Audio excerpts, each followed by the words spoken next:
Ховд хөгжил политехник коллежийн санаачилгаар хөдөө аж ахуйн үйлдвэр үйлчилгээ, барилгын салбарын аж ахуйн нэгж байгууллагуудын төлөөлөл болсон 15 хүн үйлдвэрлэлийн дадлгажуулагч багшийн 7 хоногийн сургалтанд хамрагдлаа. Үйлдвэрлэлийн дадлгажуулагч багшийн сургалт 10 дугаар сарын 11-ээс 17-ны хооронд явагдаж, бичгийн болон ур чадварын төрлөөр төгсөлтийн шалгалтыг авлаа. Шалгалтыг дадлгажуулагч сургагч багш нар болох Инх Туяа, Нансалмаа, Болормаа нар хариуцсан авсан юм а.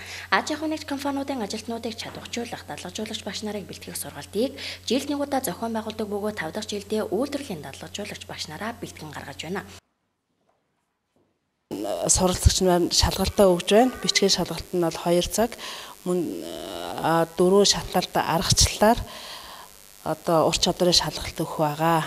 Шалгалтаа тэгээд онцгой өгсөн суралцагч нар маань бол үйлдвэрлэлийн дадлгажуулагч багшийн сертификат гартан авнаа.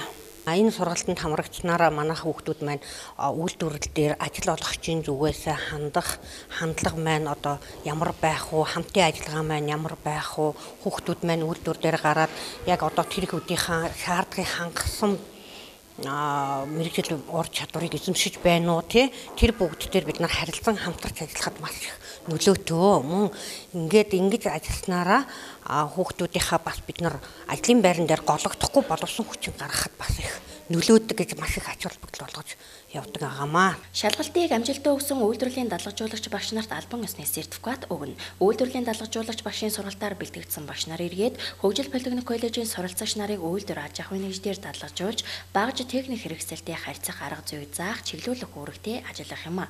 Хөгжил политехник коллежийн хүүхдүүдийг дадлгажуулагч багшаар авч аялуулж байгаа. Сан техникийн мэрэгчлэр, гагн урчны мэрэгчлэр дагалдуулж аялуулж байгаа.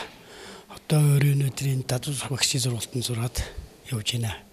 Энэ сургалтаас бол одоо ер нь асар их мэдлэг олж авч байна. Хүүхдтэйгээ яаж харьцах, ямар зааж сурах, яаж дагалдуул сурах талаар дээр дөрвөн шаталтай аргын талаар одоо ер нь баг мэдэхгүй байсан. Тэрэн дээр бол бас хэрэгтэй сургалт болж байна.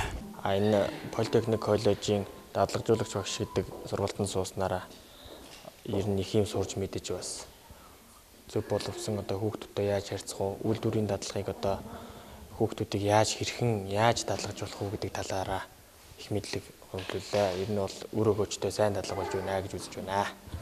Сургалтын хүрээнд үйлдвэрлэлийн дадлгажуулагч багш нар дадлгажигч оюутнуудтай хэрхэн ажиллах, ямар арга зүйгээр зөвлөн туслах зааварчилгаа өгөх талаар болон хөдөлмөрийн аюулгүй байдал, эрүүл ахуй, багаж техник хэрэгсэлтэй хэрхэн харьцах, онл практикийн мэдлэг олж авчи.